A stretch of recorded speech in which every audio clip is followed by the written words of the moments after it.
Some people rely on sounds to warn them when something is wrong. I don't have that luxury, and that's why, even now, I still wonder how long that man had been watching me before I ever realized he was there. For context, I need to explain one thing. I'm hard of hearing. It's something I've lived with my entire life, and while I've adapted, I know there are moments I'll never experience the same way others do. What happened to me last winter is one of those moments I replay over and over, wondering what I missed, and what might have happened if things had gone differently. This took place not long after the holidays. I had finally settled back into my routine after visiting family and attending the usual seasonal gatherings. I live alone in a quiet suburban neighborhood in southern Quebec, right where the houses thin out and the forest begins. Most people here know each other, which I've always liked. It makes the area feel safe, familiar. During the colder months, I usually take my dog, Rex, for long walks through the nearby forest. He's a Rottweiler Husky mix, strong, energetic, and perfect for keeping pace with me when I feel like jogging. The forest has several well-marked trails, nothing too extreme, and I know them well. That day, it was late afternoon. I'd eaten a late lunch and decided to burn off some energy with a walk before sunset. Like always, Rex lost his mind with excitement the moment we turned toward the forest entrance, pulling ahead and tugging against the leash until I finally let him run free. The air was cold, even for February.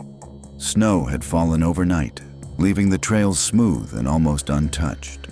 I noticed a few boot prints and signs that other dog walkers had been out earlier, but I wasn't surprised.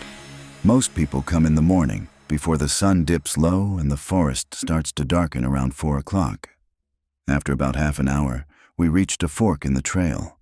One path was clearly used, the other looked untouched. Feeling a little adventurous, I chose the quieter route. I knew exactly where it led, a small clearing I like to stop at. I'd recently received a pair of binoculars for Christmas and wanted to see if I could spot any of the native birds before heading home. When we reached the clearing, I scanned the tree line. That's when something caught my attention. In the distance, partially hidden between trees, was an unnatural shape. When I focused the binoculars, my stomach tightened. It looked like a blue tarp stretched over branches, some kind of makeshift shelter.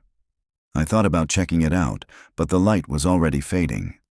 I didn't want to risk being out there after dark, so I turned back toward the trail. That's when Rex's behavior changed. He usually sprinted ahead, doubling back to check on me. This time, he stayed closer, sniffing the ground intensely, stopping more often than usual. Something about his body language felt wrong. I looked down and noticed footprints in the snow. They were much larger than mine. I actually turned my boots sideways to compare them, just to be sure. They didn't match. Whoever made them hadn't been wearing anything like my shoes, and there were no other branching paths nearby, which meant whoever those footprints belonged to had passed me at some point. The most logical explanation was that they'd walked by while I was distracted with the binoculars. I told myself that and tried not to overthink it. By then, the forest was noticeably darker, but visibility was still decent. That's when Rex stopped dead. He spun around and began barking, not forward, but directly behind us.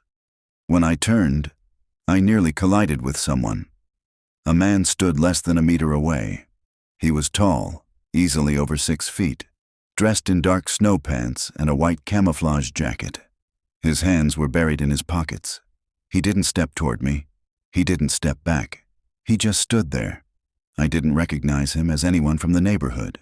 I assumed he was a hiker, maybe someone from out of town. His mouth moved like he was speaking, but I couldn't read his lips in the low light. I also couldn't tell if he was speaking English or French. I tried to gesture that I was hard of hearing and indicated that it was getting late. He didn't respond. Eventually, I walked past him, Rex glued to my side, and made my way home as quickly as I could. I arrived around dusk, followed my usual evening routine, and tried not to think about the encounter. Until the middle of the night. I woke up to Rex licking my hand, something he only does to wake me in the morning. Confused, I checked my phone. It was just after 3 a.m. I had a message from my neighbor asking if everything was okay. She said Rex had been barking nonstop. When I looked up, Rex was no longer in my room. I followed him downstairs and found him at the patio door, barking uncontrollably.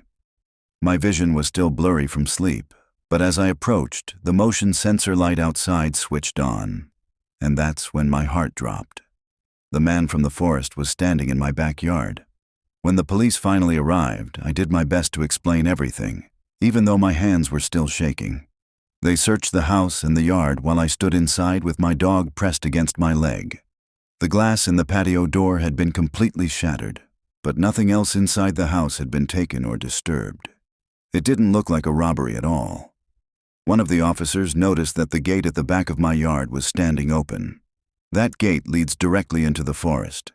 They believed that's where the man had gone. When I mentioned the tarp shelter I'd seen in the woods earlier that day, their expressions changed slightly, but they didn't say much. That night I packed a bag, grabbed my dog, and stayed with a close family friend while repairs were made to the door. I never received a real follow-up after that. No updates, no explanation, just silence. Since then, I stopped walking my dog anywhere near the forest. I stayed on open streets, well-lit areas, places where other people were around. I tried to convince myself that the man had simply moved on. I was wrong. Months later, my life looked normal on the surface, but I never fully felt safe again. I was always checking windows, always listening for vibrations through the floor, always watching shadows longer than necessary. That sense of unease followed me into winter. One morning in early December, my younger sister and I were getting ready to go out for the day. We planned to see a horror movie at a local theater, something seasonal, something mindless. We laughed about it, joking that after everything I'd been through, a movie couldn't scare me. Halfway through the film, my phone vibrated loudly in my pocket. The sudden sound echoed through the theater. People turned and stared. Embarrassed, we hurried out into the hallway. When I checked my phone, I saw a message that made my stomach tighten. It was from my father. He asked if we could bring him food, saying the small cafe near his job was closed for the day. It didn't seem strange at first, so we didn't question it. We left the theater, went home to pack something quick, and drove toward the wooded area where he worked. It was a place I'd always loved. Quiet, scenic, familiar. The kind of place you don't expect anything bad to happen. When we arrived, I tried calling him. No answer. I texted instead, telling him we were there. A moment later, the typing dots appeared. He told us to walk down toward the lake and wait for him. The sun was already sinking, casting long shadows through the trees. As we reached the dock, we saw a man sitting with his back to us. From a distance, we assumed it was our father. I called his name. He didn't move. Something felt wrong. I stepped closer and pulled back the hood he was wearing. It wasn't him. The man turned around slowly, smiling, holding my father's phone in his hand. He seemed amused by our fear. Before I could react, he lunged and grabbed my sister's arm. Adrenaline took over. I yanked her free, and we ran. I didn't look back. I didn't stop. We reached the car just as footsteps pounded behind us. I slammed the doors, locked them, and drove without thinking. When we got home, our parents were already there. My father's phone had been stolen earlier that day while he was working. Whoever took it had used it to lure us into the woods. The police recovered the phone later that night, abandoned near the lake. They said there was little they could do beyond filing a report. I wanted to believe it was over. Then, late that night, I received a message from an unknown number. It commented on the light in my bedroom. I froze. When I looked out the window, I saw him again. This time, he was closer. The police came quickly after we called. The man disappeared before they arrived, but this time they found something new. A small tracking device hidden on our car. That's how he'd followed us. Months passed. He was never caught. He never came back. But I learned something I'll never forget. Sometimes danger doesn't rush in screaming. Sometimes it waits patiently, watching, learning your routines, and stepping closer only when you feel safe again. And that knowledge never really leaves you. I tried to stay calm when the car started to slide. It wasn't the first time I'd lost traction in winter conditions, so muscle memory kicked in. I eased off the gas, turned into the skid, tried to slow the car down gradually.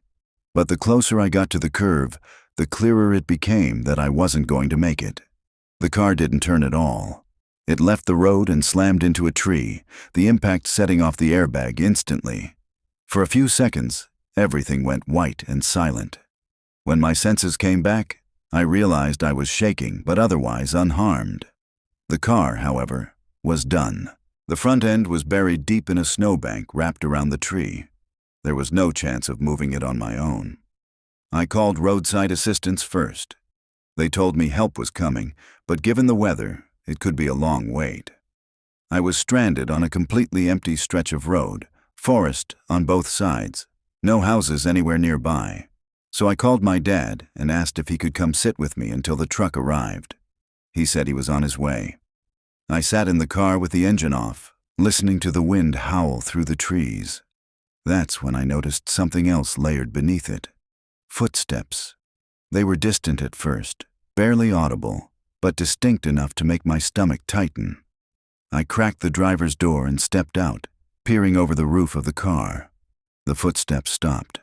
Instead, I heard something else. A wet, dragging sound.